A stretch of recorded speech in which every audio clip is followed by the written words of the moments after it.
Full young man who was working at the hotel where she was staying. And this young man had the most attractive, magnetic personality. You've met people like that, right? You just are drawn in, right? And when Ellen asked his name, he told her and explained to her what it means in his language. In Ghana, parents take great care in the names they choose for their children.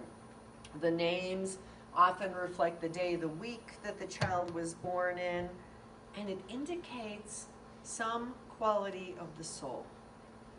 So the young man said his name meant, "I've got my own." And as he told her his name, "I've got my own," the meaning, he said, he had a bright smile on his face.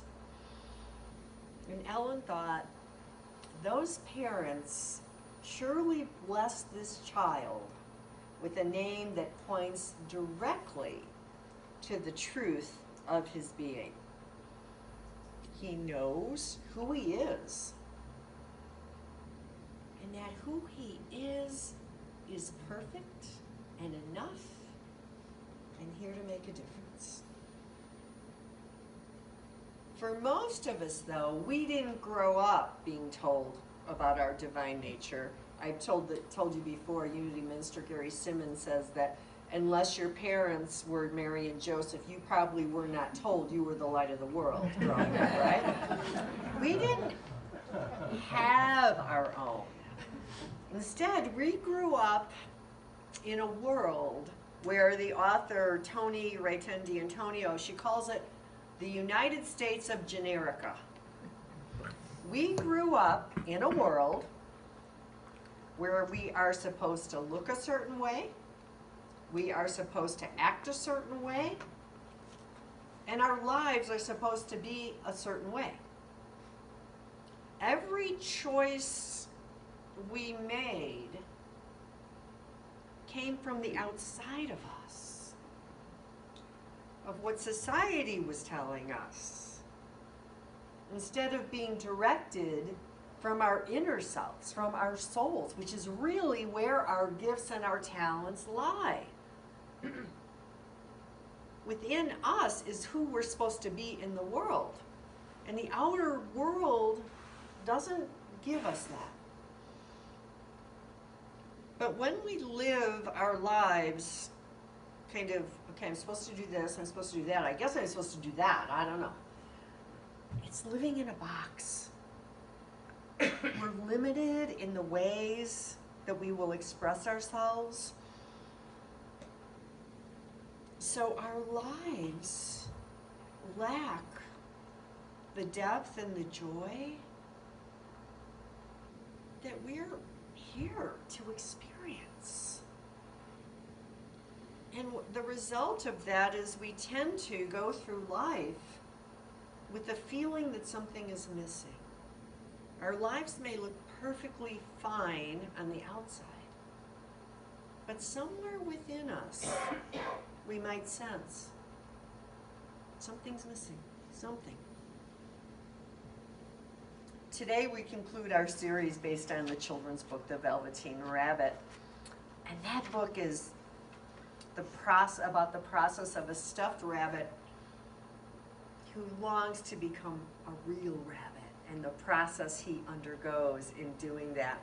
And I'm using as the basis for the book a book by Toni Rayton D'Antonio called The Velveteen Principles. And it's a book that takes the concepts put forth in The Velveteen Rabbit and makes them relevant for our human life. And even though it's a children's book, it is very relevant to us as adults, I think. You know, for us in a spiritual center like we are, when we talk about becoming real, we're talking about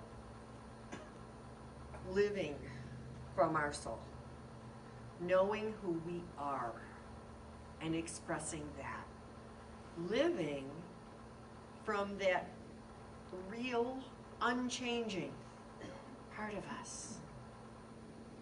that part that doesn't get caught in the ups and the downs of life, that part that doesn't need to judge, that part that only knows of God. And when we can get that, like the young man in Ghana, we've got our own. We've got who we are. We know what we want. We come to know our purpose in life. And we can begin living it.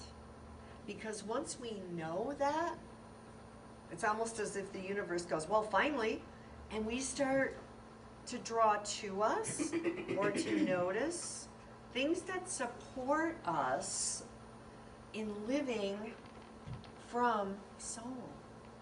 Our job, our work, is to say yes to it. That's it. It's just say yes. It's setting aside the box.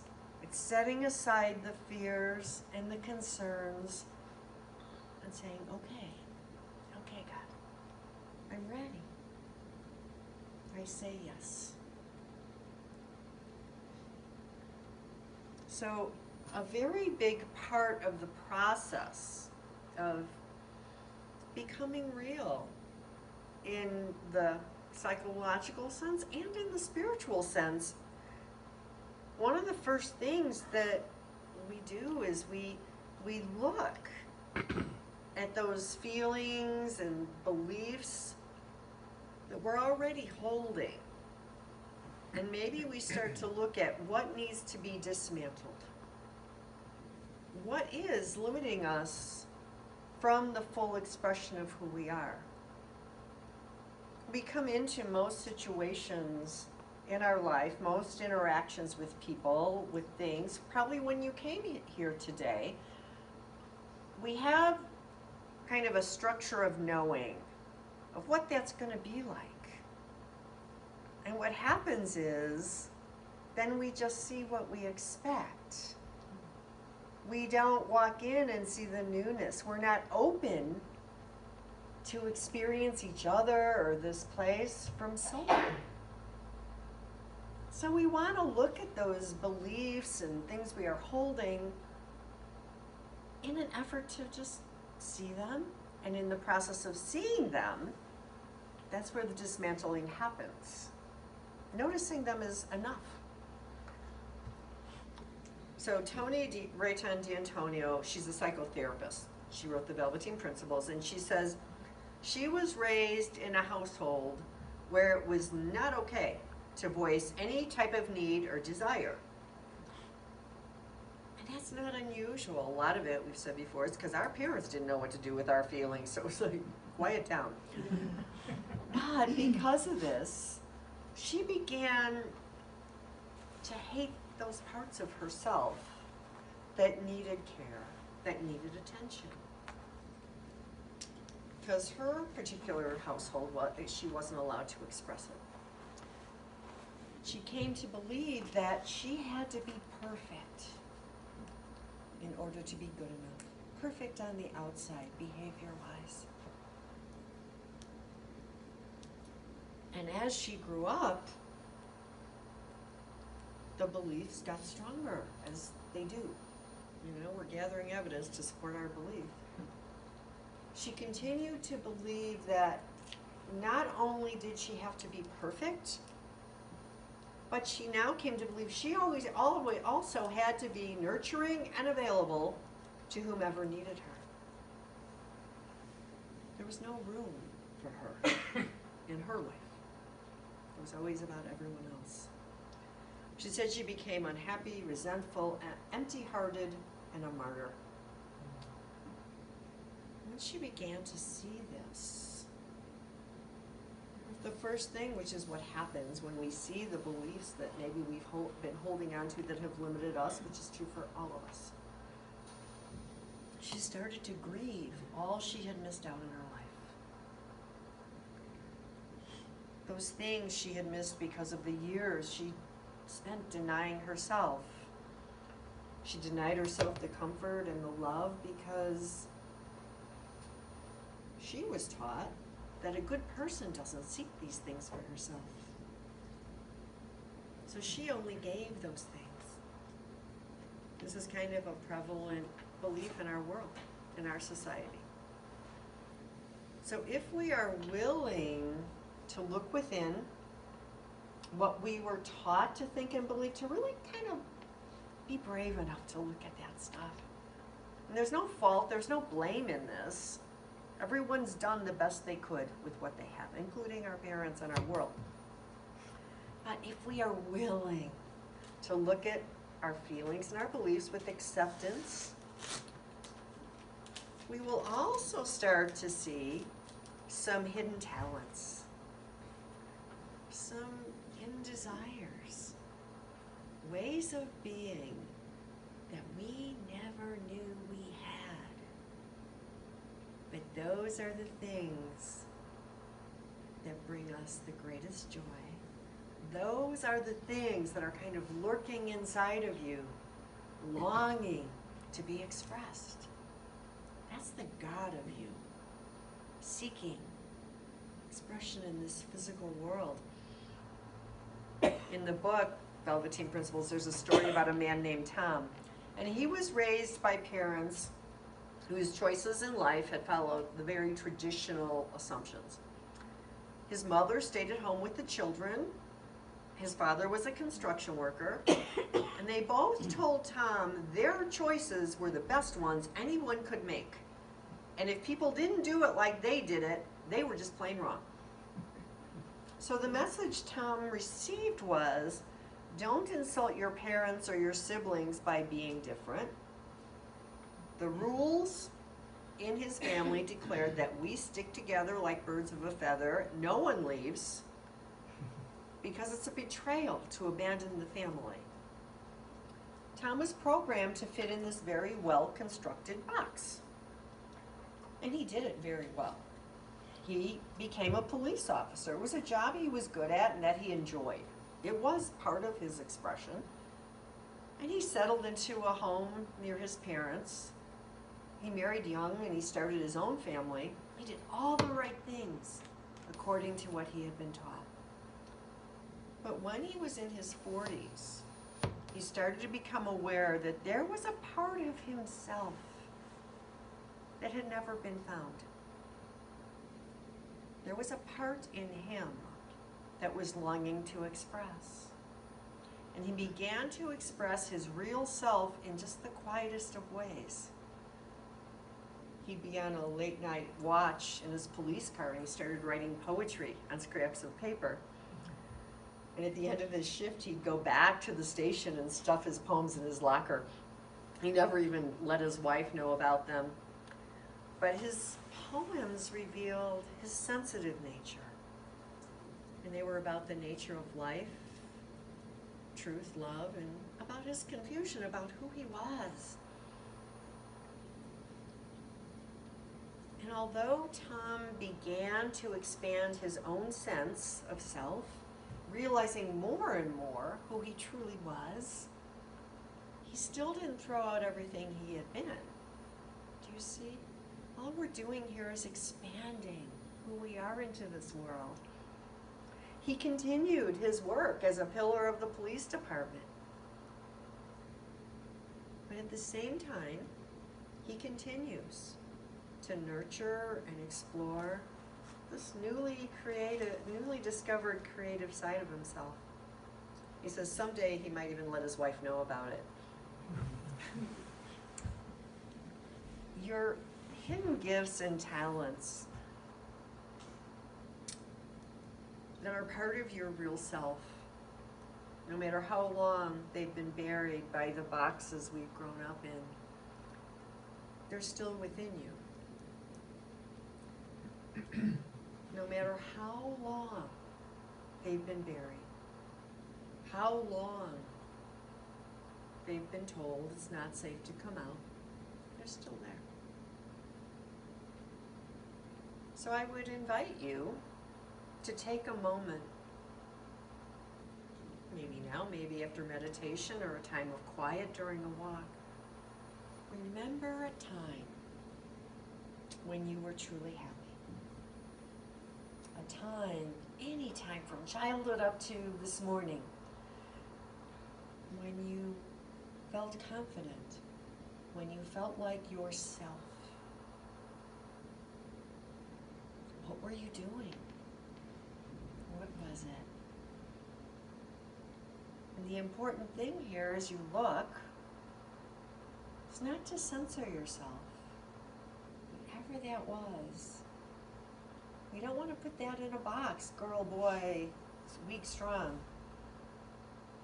It could be writing poetry or painting pictures. It could be teaching others a skill or supporting them in some way. It could be one young woman, hers was crunching numbers, and she didn't want to do it around anybody else. So she found a job working from home where she did accounts receivable for a large corporation, and she was incredibly happy. She was in line with who she was. And if nothing in your past is readily available, maybe you start to notice now. Maybe you start to notice this afternoon, tomorrow, in your daily life. What are you doing when you feel really connected to all that is? When you feel present? When you feel real? That's it. That's it. And then we notice what it is, and we let God take us the rest of the way. You know, we put ourselves in a box, but sometimes we put God in a box too. We think there's only certain things that God can do or will do for us. No. There are no limitations in God.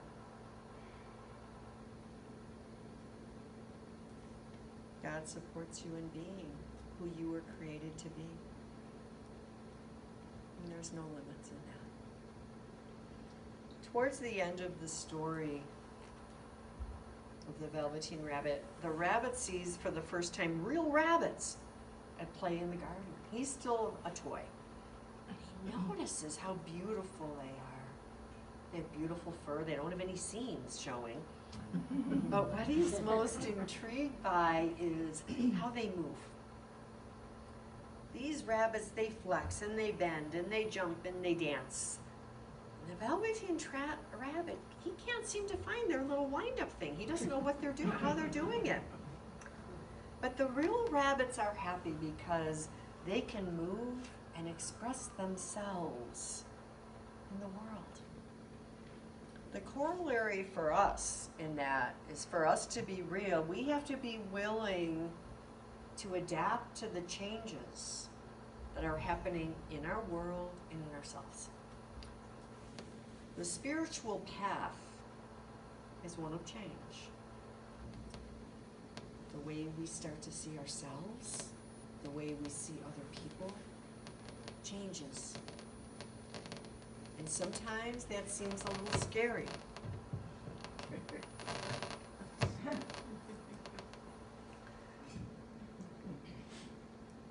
What happens is we go from letting the outer world direct our lives, and we begin to live by the guidance of the inner self or the soul. And because it's a change, human nature is, it's scary. And this awareness that happens on the spiritual path can be as subtle as going from the belief that we are a body and a mind that has a soul, and we begin to see that we are indeed the soul itself that has taken on a body. Our identification changes. And on this path, it's that divine self that starts to illumine our way. And when that happens, not only might we make different choices in our lives, either in the moment or in the grand scheme of things as we practice bringing our true self forward, but we are also able to more easily move and adapt with the outer changes that happen in our lives. Life is change. You know, 100 years ago, a man and a woman lived and died within 15 miles of the place he or she was born. He worked a single occupation for his life. She stayed home, mostly, usually. And now, it's not unusual for us to move many times over our lifetime, sometimes across country. We change jobs or careers more than a few times sometimes. And some of us have more than one marriage. A couple things that we have to know about change. It might be painful and it's scary, but it won't kill you. It's a natural part of life, and it does not mean you failed. Change happens when an old situation no longer fits you. You have grown past it. Really, you have come to a place where you are ready for a difference in your life. Your soul is ready for a difference in your life, as your soul is ready to express in new or different ways. If the job or the relationship still fit, you'd still be happily in it, right? So now, when there is change, it's your opportunity to look at, okay, what's next? Kind of what's trying to happen here? What supports my unfolding real self? Because after any big change, there is no way you're going to be your old self again. But a space has been created when there is a big change for those hidden gifts and your talents to be made known. A new opening has happened. There's a story. All these stories I'm telling today are in the book.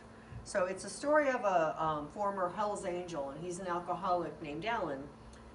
And he had been partially paralyzed in a motorcycle accident. And once he finished grieving the physical change, he started to adapt to his new circumstances. He got sober. He took a job as an advocate with a group that serves the disabled. He used his accident to change his life in amazing ways. Now he had more friends and more real love in his life than most people. Now he was about to be married. He saw the change caused by his accidents as both a tragedy and a gift. The tragedy was the paralysis. That is absolutely true. But the gift was in the large, expansive life he had now built that may not have happened if it weren't for the accident. It's one of those wouldn't choose it, wouldn't change it situations. Those are the things in life that we would never choose. But once they occur, we can see the gifts that we've gotten from them. We can see how we've grown, how we've learned to live more from soul because of what we've been through. How we've learned a little bit more to be who we truly are. And as we learn to live more from soul, we then get to be more real in our relationships with each other. You know, a lot of us grew up thinking our relationships should be just like the ones we see in movies or TV. Of course. Or we think to find love, we have to be very lucky, or we have to look and behave just like those movie stars in those romantic comedies.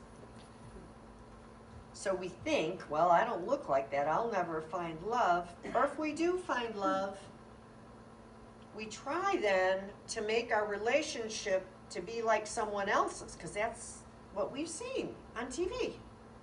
And those are so perfect. We never give our own relationship an opportunity to find its way. We don't give it an opportunity to support us in our unfolding and for us to support the other person in their showing their realness as well. There was a woman named Karen who, she seemed to have the perfect life and a perfect marriage. She was a Wall Street whiz, and her husband was so handsome he could be a model. Shortly after the wedding, Karen started having panic attacks. And her husband began rejecting her because he started to see that, oh gosh, she's really not that perfect. The marriage ended, and Karen decided that next time she would demand a real person. She got back into the dating scene, and she was very brave and very honest. She told men that she wanted more than a superficial relationship. And she warned them that among her imperfections was this little problem with panic attacks. And in order to deal with the panic attacks, she had left her high status, visible job for one that was a lot less stressful, a lot more ordinary. And she was very happy. Then she met a real man. He loved her as she was, and he was willing to let her love him as he was. And the author of the Velveteen Principles says, this couple is one of the most loving couples she's ever known. And she does marriage therapy. So living from soul includes all of life.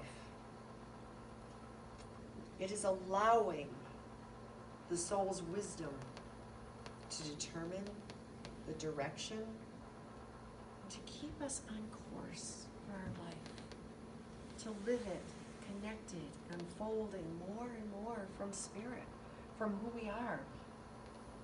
And at the same time as we're allowing this inner self to come forth,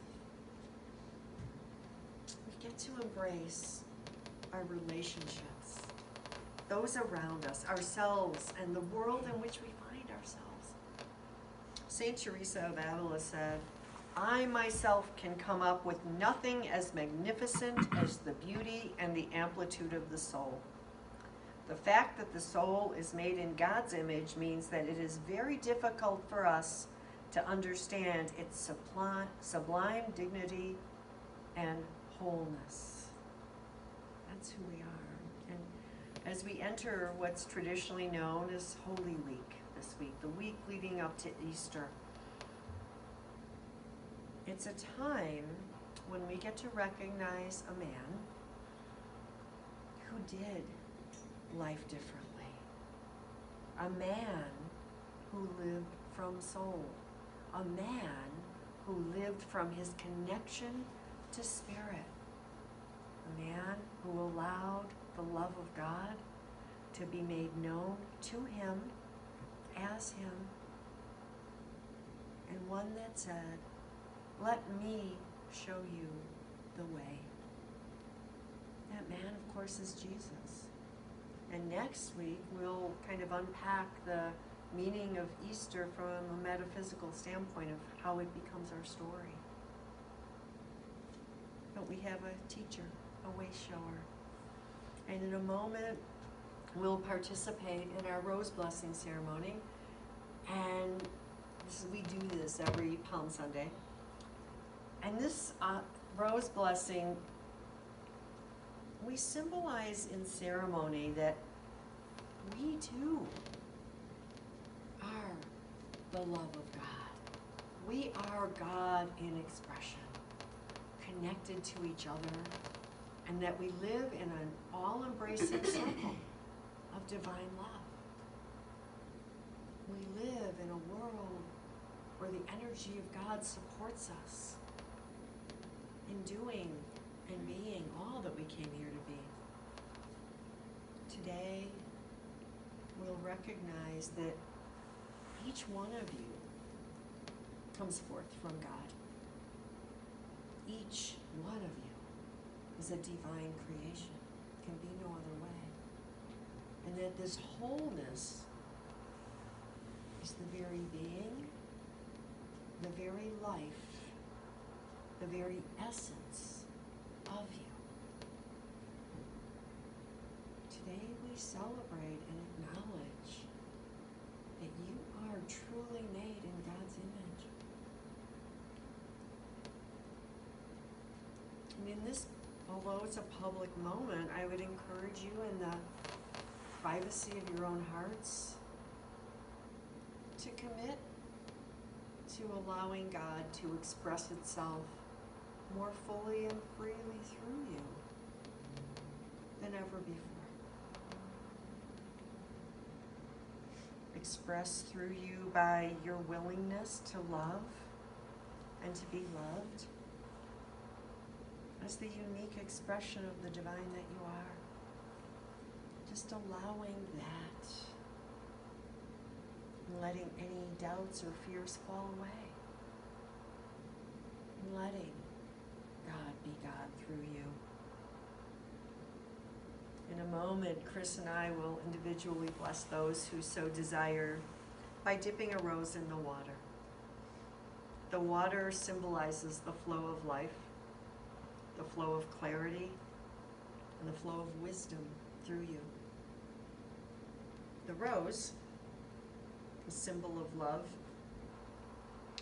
but today it symbolizes the divine love that supports you in your journey to being real, to living as your true self. And when we begin in just a moment, I'll invite you to come up row by row, and we'll begin with the first row here. And when you have been blessed, you just will walk outside not outside, outside, and return to your seat. So I'll invite Chris Jacobo to come up at this time. She will help me.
You all to come up row by row.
Come up a few at a time.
talk. We'll get our Okay. Now let us conclude with a prayer.